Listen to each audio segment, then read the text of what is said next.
আজকের দিনটা শুরু হলো দারুণ একটা কাজের মধ্য দিয়ে। সকালে ঘুম থেকে উঠেই সরাসরি কাজে লেগে পড়লাম। প্রথমেই রডের রিংগুলোর মার্কিং করে নিলাম, এরপর রিং ঢুকানোর কাজটাও সফলভাবে শেষ হলো। আমার হেল্পারও খুব উৎসাহী। রিংয়ের কাজ শেষ হওয়ার পর সে একাই একটা বিম বাঁধার দায়িত্ব নিল এবং খুব সুন্দরভাবে সেটি সম্পন্ন করল। বিমের কাজ শেষ হতেই আমরা বেরিয়ে পড়লাম 16 মিলি রড সোজা করার কাজে। রড সোজা করতে করতে ঘড়িতে তখন 10:30 বেজে গেছে, অর্থাৎ দুপুরের খাবারের সময়। দুপুরের তৃপ্তিদায়ক খাবার শেষ করে আবার নতুন উদ্যমে কাজে বেরিয়ে পড়েছি। আমার সকাল 10:30। আজকের দুপুরের খাবারটা সেরেই সরাসরি কাজে নেমে পড়লাম।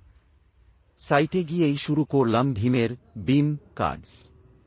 রডগুলো সোজা করে ভীমের মালামাল প্রস্তুত করলাম। এরপর একের পর এক ভীমগুলো ছাদের উপরে তুলে সঠিক জায়গায় প্লেস করে দিয়ে আসলাম। আমি নিচে এসে রিং বাঁধার কাজে হাত দিলাম, আর আমার হেল্পারকে দায়িত্ব দিলাম ভীম বাঁধার। কিছুক্ষণ পর খেয়াল করলাম একটা ভীম বাঁধতে ওরা কিছুটা হিমশিম খাচ্ছে। দেরি না করে আমি নিজেই এগিয়ে গেলাম এবং একা হাতেই ভীমটা বেঁধে দিলাম। কাজের সুবিধার্থে পরবর্তী ভীমগুলোর মাপ আমি ছাদের স্ল্যাবের ওপর লিখে রাখলাম। পরিশ্রমের পর এখন ঘড়িতে দুপুর 2টা। কাজের চাপে ঘড়ি দেখার সময় পাইনি, তাই এখন আজকের মেনুতে আছে ধোঁয়া ওঠা গরম ভাত আর লাউয়ের তরকারি। বেশ তৃপ্তি করেই খাওয়াটা শেষ। আজ দুপুরের খাবারের পর থেকেই আসল চ্যালেঞ্জ শুরু হলো।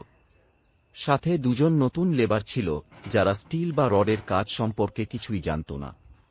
কিন্তু কাজ তো আর বসে থাকবে না। ওদের ধৈর্য ধরে হাতে কলমে বিম বাঁধার পুরো প্রসেসটা শিখিয়ে দিলাম। একজন মিস্ত্রির ওপর যে কতটা চাপ থাকে সেটা আজ হাড়ে হাড়ে টের পেলাম। ওদের শেখানো আর সাইডের কাজ সামলানো, সব মিলিয়ে দিনটা বেশ ঝক্কির ছিল।